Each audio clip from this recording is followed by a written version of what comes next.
지방 중소도시에 사는 30대 중반의 남자입니다. 지역에서는 그래도 대우가 괜찮은 회사에 다니고 있고 결혼한 지는 6년 차입니다. 작년 7월쯤에 우리 회사에 신입 직원이 한 명 들어왔어요. 신입 직원인데 저랑 나이가 비슷하더군요. 경력이 있던 것도 아니고 한데 어떻게 뽑혀서 왔는지 궁금했습니다. 저와는 부서가 달라서 마주칠 일이 없었는데 회사 전체에는 이쁘다고 벌써 소문이 자자하더군요. 저도 지나가다가 몇 번 마주치기는 했는데 괜히 예쁘다는 소문이 도는 게 아니더라고요. 저희 회사가 지방에 있지만서도 그래도 지역에서는 대우가 좋은 편이고 규모도 있는 편이라서 사회초년생 젊은 여직원들도 많이 입사를 하는데 저랑 비슷한 나이인데도 회사 내에 다른 여직원들을 아주 꼴이 불쌍하게 만들어버릴 정도로 미모가 엄청났어요. 키도 큰데 시원스럽게 쭉쭉 뻗은 팔과 다리는 물론이고 관리를 잘하고 있는 건지 군더더기 없이 건강함이 묻어나오는 태가 장난이 아니었습니다. 그리고 젊은 여직원들 속에 있어도 뒤지지 않는 윤기 흐르는 피부가 이거 잘만 하면 다른 여직원들 질투를 한 몸에 다 받겠구나 하는 생각이 들었어요. 다른 부서라서 자주 마주칠 일은 없지만 잠깐씩 그녀를 마주치다 보면 그녀 주변에는 그녀하고 말 한마디 나눠보려는 다른 직원들이 파리떼처럼 몰려들어 있었습니다. 툭 던진 말에 그녀가 미소라도 한번 지어주기라도 하면 파리처럼 꼬인 남정네들 중에서 자기가 가장 그녀에게 근접한 사람이라고 확신하며 기뻐하더라고요. 저는 딱히 관심이 없었습니다. 일단 결혼을 해서 가정이 있는 유부남이기도 하고 부서도 다른데 딱히 대화할 기회가 찾아오는 것도 아니었고요. 무엇보다 그녀가 그 길쭉하고 가느다란 손가락으로 머리를 쓸어 넘길 때 왼손 약지에 끼고 있던 반지를 봤기 때문일까요? 저도 결혼을 해서 가정이 있는 사람이지만 저와 나이가 비슷한 그녀 또한 회사를 벗어나면 가정이 있는 사람이니 딱히 회사에서 친하게 지낸다고 한들 제가 그녀와 어떻게 될 것 같다는 확신도 없었기 때문입니다. 그녀가 입사하고 난 뒤로 처음 있는 전 직원 회식이었습니다.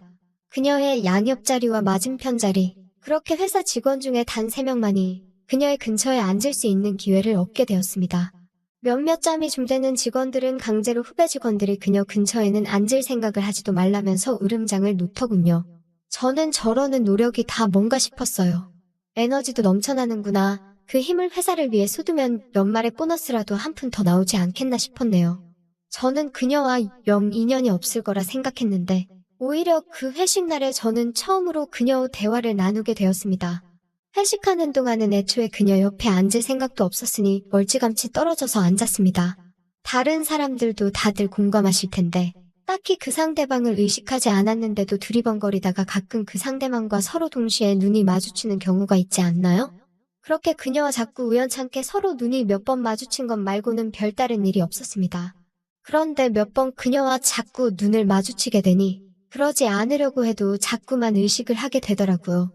특히 제가 고개를 돌리거나 몸을 움직일 때 그녀의 시선이 저를 향해 있다는 것 같은 느낌을 받았습니다.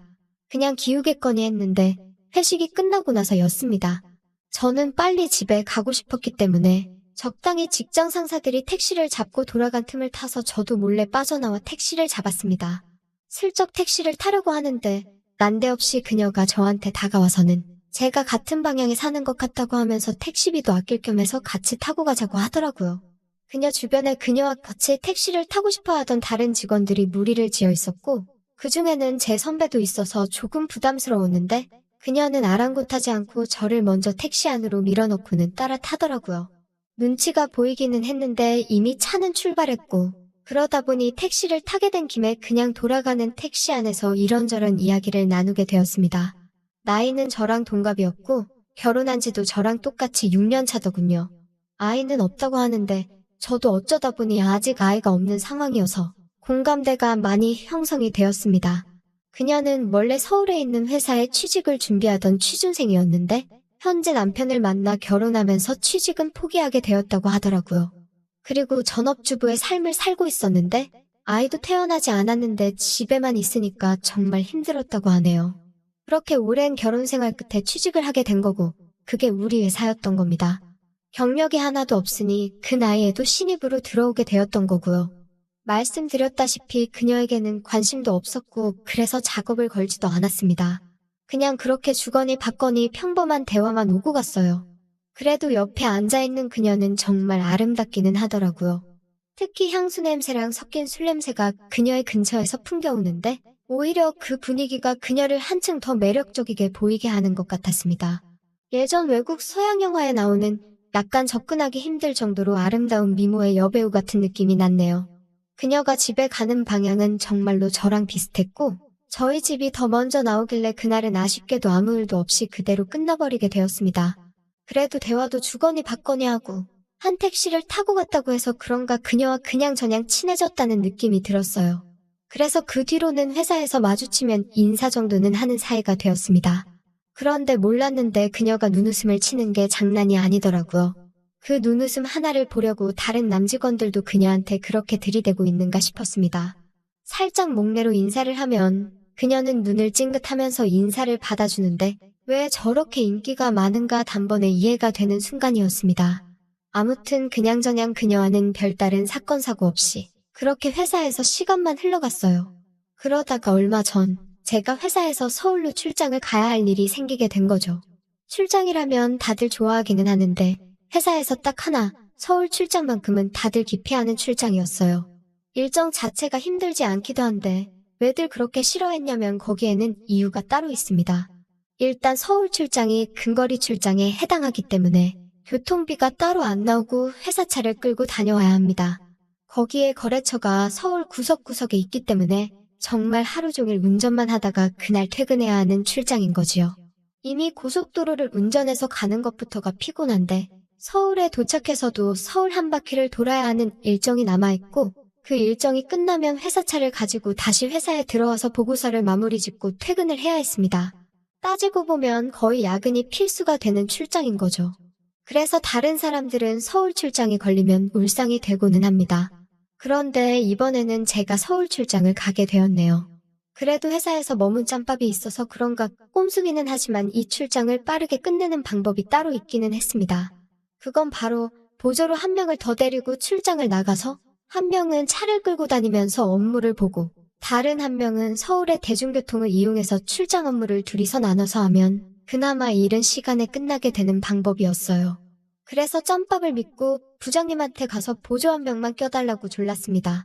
처음에는 직원이 없다고 난색을 표했는데 제가 계속 조르니 결국엔 져주더라고요. 아무 부서에나 남는 인원 보내달라고 할 테니까 출장 준비하고 있으라고요. 그래서 회사차 시동 켜놓고 차에 앉아서 기다리고 있는데 주차장으로 걸어오는 사람이 다른 사람이 아니고 딱 그녀였던 거예요. 괜히 미안해지더라고요. 아무도 가고 싶지 않아 하는 출장지에 저 때문에 억지로 가게 되는 거였으니까요. 그런데 차 쪽으로 다가오는 그녀를 보니까 괜히 마음이 떨리기 시작했습니다. 같은 회사에 다니는 가정이 있는 남녀 둘이서 사는 지역을 벗어나 멀리 가는 생각에 말이죠. 그녀가 조수석 문을 열고 차에 타는데 그녀의 압도적인 향기가 차 안에 가득 퍼지더군요. 회사 외근용 차량이 어디 보여주기도 부끄러운 경차였는데 저도 저지만 그녀가 키도 크고 워낙에 다리가 길다 보니 차가 그녀에게 좁아 보이기 시작했습니다. 그래서 그녀한테 차가 불편할 것 같으니 제 차로 가자고 했어요. 그러니까 그녀가 반색을 하면서 좋아하더라고요. 그래서 차를 옮겨 탔습니다. 그런데 회사 차일 때는 그냥 그녀가 내 옆에 탔구나 하는 생각뿐이었는데 차만 제 차로 바꿨을 뿐인데 기분이 영 묘하더라고요. 항상 운전하는 제 차인데 옆에는 아내 말고 다른 사람이 타본 적이 없었거든요. 처음으로 다른 여자가 탄 건데 그것도 다른 사람이 아니고 회사에서 아름답기로 소문난 신입 직원인 그녀였으니 거기에 나이도 제 또래다 보니 아예 보이는 시야부터가 달라졌습니다. 그녀가 차가 깔끔하고 정리가 잘 되어 있다고 칭찬을 해주는데 그냥 평범한 칭찬일 텐데도 그녀의 말투나 눈웃음이 정말 저의 애간장을 다 녹여버리더라고요. 새하얀 와이셔츠가 그렇게 잘 어울리는 사람은 세상에 또 없을 겁니다. 제 차에 탔다 보니까 제가 고의적으로 그런 건지 아니면 무의식적으로 그런 건지는 잘 모르겠습니다만 무슨 용기가 생겼는지 제 몸을 그녀 쪽으로 바싹 움직여서 안전벨트를 매줬어요. 이건 항상 아내가 탈 때 해주는 습관이라 그랬는데 옆에 있는 게 아내가 아닌 걸 아는데도 제 차다 보니까 본능적으로 해버린 것 같습니다. 저도 해주고 나서 아차 싶었는데 그녀가 저보고 친절하다고 하더라고요. 이미 그녀의 애교와 말로 형용할 수 없는 그녀의 기운에 머릿속이 달콤하게 녹아내리는 것 같았습니다. 제가 운전을 하면서 룸미러랑 사이드미러를 계속 번갈아 가면서 쳐다보는 습관이 있습니다. 방어 운전하기에 좋은 습관이고 다른 분들도 다 그렇게 하시는 걸 알고 있는데 자꾸 룸미러를 볼 때마다 그녀가 시야에 걸리더라고요. 그렇게 그녀를 흘끗흘끗 바라보다가 그녀와 회식 때처럼 눈이 마주칠 때가 있었는데 그녀는 그럴 때마다 또 눈을 슬쩍 감으면서 눈인사로 받아쳐줬어요. 정말 이래도 되나 싶을 정도로 오랜만에 아내가 아닌 다른 여자한테 마음이 뛰기 시작했습니다. 고속도로에 진입하고부터는 그녀가 차 안에서 지루했는지 말을 걸기 시작했어요. 그날 회식 때 집에 같이 가는 길에도 여러 가지 질문을 했는데 그때 미처 묻지 못한 이야기들을 물어보는 것 같았습니다. 회사에 몸담은 지는 얼마나 되었는지 하는 평범한 대화로 시작해서 나중에 가서는 제 결혼 생활은 어떤지, 현재 와이프랑 얼마나 잘 지내는지 뭐 그런 것들이요. 질문이 자꾸 제 결혼 생활 쪽으로 이야기가 가고 있으니 이 여자가 혹시 싶었습니다. 운전을 하면서도 나는 가정이 있는 남자야 하면서 몇 번을 되뇌었는데 자꾸 와이프랑 관계가 어쩌네 이런 걸 물으니까 정신이 다운미해지더라고요. 그래서 제가 그녀에게 미안하지만 그런 질문을 묻는 이유가 뭐냐고 물어봤습니다. 그러니까 그녀가 얼굴이 다 빨개지면서 당황하더라고요.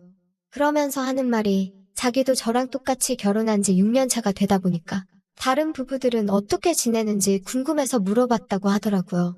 자기들 부부만 이렇게 사는 건지 아니면 부부들이 사는 게 다 똑같은 건지 궁금했다나요.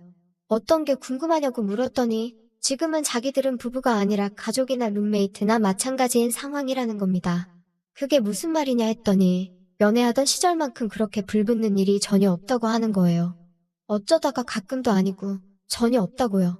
솔직하게 나오는 그녀의 말에 저도 개인적인 일이라 처음에는 대답이 꺼려졌지만 고민이 많아 보이니 성심성의껏 대답해주기로 했습니다. 솔직히 김이 새기도 했어요. 회식 날부터 그녀가 제게 보낸 시선이 추파가 아니라 그냥 제가 그녀와 같은 나이 또래이기도 하고 결혼한 기간까지 비슷하니 그냥 고민 상담 정도를 하고 싶었다는 걸 알게 되었으니 말이죠.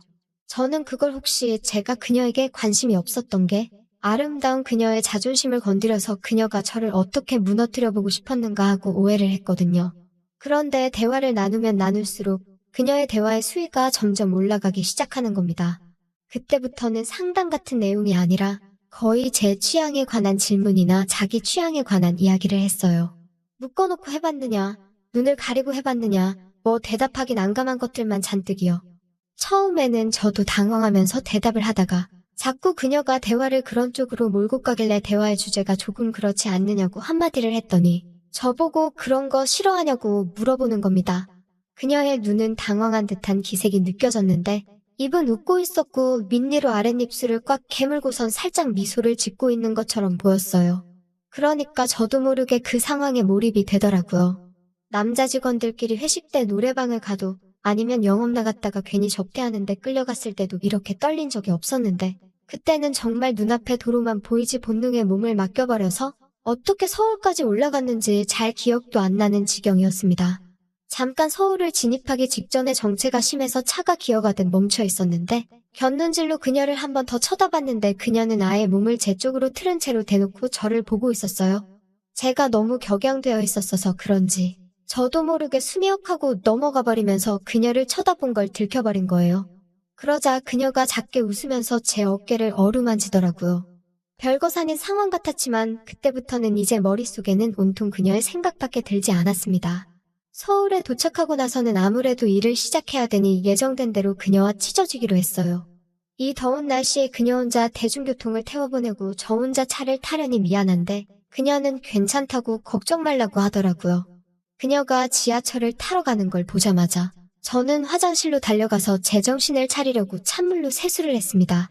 찬물이 얼굴에 닿으니 정신이 드는데 아내 생각을 하면서 정신을 차리려고 했는데 아내의 얼굴에 그녀의 몸이 겹쳐 보이다가 급기야는 아내는 온데간데 없고 그녀의 얼굴만 떠오른다던가 하면서 집중이 하나도 되지 않았습니다. 화장실로 달려가서 핸드폰을 꺼내 아내의 사진이라도 봐야겠다 했는데 저도 모르게 그녀의 사진을 몇 번이고 확대하면서 보고 말았습니다. 이러면 안 되겠다 싶어서 일에 집중하면 이런 잡념도 사라지겠지 싶어서 차 안으로 돌아왔습니다. 하지만 역시나 차 안은 그녀의 향수 냄새로 가득해져서 그 잡념이 쉽사리 사라지지가 않았어요. 그래서 저도 그냥 대중교통을 이용해서 출장지를 돌았습니다. 덕분에 1시간이나 그녀를 밖에서 기다리게 만들었어요. 1시간이나 기다렸는데도 그녀는 화 한 번 내지 않고 고생했다고 저를 반겨주더라고요. 그리고 차를 출발시켰습니다. 그녀는 지쳤는지 의자를 살짝 뒤로 젖히고 잠깐 잠에 들더군요. 그럼 무방비 상태로 있는 그녀를 봤다 안 봤다. 정말 무슨 정신인지 모르겠더군요. 그렇게 회사에 도착했는데 시간은 이미 저녁 8시를 넘어가고 있었습니다. 제가 1시간을 기다리게 만들었으니 저 때문에 더 늦은 거나 마찬가지였어요. 그래서 제가 그녀에게 보고서는 제가 혼자 작성할 테니까 그녀는 먼저 퇴근하라고 했어요. 그랬더니 그녀가 뾰루퉁한 표정으로는 어떻게 저녁도 안 먹고 헤어질 수가 있냐고 하면서 밥을 사라고 하더라고요. 그리고 보고서 마무리는 밥 먹고 나서 같이 하자고 말이죠. 그래서 회사 근처에 삼겹살집에 가서 식사를 했습니다. 둘이서 소주 한 병 시켜놓고 먹었는데 정말 피곤하고 배고팠는지 식사할 때는 대화도 없이 그냥 먹기만 했습니다. 음식이 나온 지 30분도 안 돼서 모든 걸 먹어치웠고 이제 사무실에 돌아가서 출장 보고서를 마무리하자고 했더니 그녀가 오늘은 지쳤으니 내일 출근해서 하고 술이나 더 마시자고 제안을 하더라고요. 그런데 그 술 마시자는 제안에 괜히 그녀가 저랑 아내 사이가 어떻냐, 자기들은 안 좋다, 이런 이야기를 한 게 머릿속에 지나가면서 이거 혹시나 다른 이벤트가 생기지 않을까 싶어 그러자고 했습니다. 저는 이미 그때부터는 아내고 뭐고 아무것도 생각이 나지 않았어요. 그런데 그날따라 들어가는 가게마다 전부 다 10,000원인 겁니다. 안주 잘하는 집에 데려가서 술이라도 진탕 먹일 계획이었는데 말이에요. 그런데 그녀가 안주 좋은 거 필요 없다고 하면서 저랑 있으면 소주만 마셔도 좋을 것 같다고 하더군요. 그러더니 그녀가 마침 오늘 집이 비었다면서 자기 집에 가서 술을 마시자고 하는 거예요. 남편이 알면 어떡하냐고 걱정이 돼서 물어봤는데 남편은 사실 지방에서 지내고 있고 자기들은 주말 부부라고 하는 겁니다. 그렇게 차를 타고 그녀의 집으로 향하고 있는데 갑자기 아내한테 전화가 왔습니다. 등줄기에 식은땀이 싹 흐르더라고요. 아내한테 출장이 늦어져서 퇴근이 엄청 늦어질 것 같다고 둘러댔고 아내는 너무 무리하지 말란 말하고 전화를 끊었습니다. 그녀가 제가 늦어진다고 말한 걸 듣고는 얼마나 늦게 가시려고 아내분한테 거짓말을 했느냐고 하면서 웃더라고요. 이미 제 머릿속은 뭐가 옳고 뭐가 그른 건지 판단할 수조차 없었습니다. 그녀 또한 저와 같았지요. 그녀 집에 도착해서는 밖에서 사들고 온 술은 손도 대지 않았습니다. 마치 약속이라도 한 듯이 그녀와 저는 서로의 시간을 함께 보내게 되었지요. 그녀는 저에게 외로움을 달랠 수 있는 좋은 친구가 필요했다고 하더군요. 그래서 제가 결혼한 젊은 직원들도 많은데 왜 하필 나였냐고 물어봤습니다. 그러자 그녀는 돌아갈 가정이 있는 사람인 제가 가장 적합한 사람이라고 했어요. 그게 무슨 뜻이냐 물었더니 서로 돌아갈 곳이 있는 사람들이니 언제가 끝인지도 잘 알지 않겠냐 하면서 말이죠. 돌아갈 곳이 없는 결혼을 하지 않은 사람들은 자기가 멈추고 싶을 때 멈춰주지 않을 거라고 그렇기에 저여야만 했다고 하는 겁니다. 그 이후로 그녀와 둘이 시간을 보낸 일은 없습니다. 그날의 일이 아직도 꿈만 같아요. 그녀는 저를 보고는 아무 일도 없었다는 듯이 인사를 합니다. 여자들은 어떻게 그럴 수 있는지 궁금하네요. 그녀가 그렇게까지 말한 건 제가 더 그녀에게 미련을 보이거나 한다면 제 아내에게 모든 걸 말해버리겠다 하는 것 같아서 저도 선뜻 그녀에게 다시 다가가기는 어렵습니다. 꿈만 같던 하루였고 아직도 저는 그날과 비교했을 때 더 좋았던 날이 없었던 것 같아요. 하지만 그런 날은 2번 다시 오지 않겠죠. 어제도 오늘도 내일도 그녀를 회사에서 만나겠지만 그 날은 돌아오지 않을 것 같습니다. 그리고 그 편이 그녀에게도 저에게도 가장 최선의 선택이라는 걸 알고 있고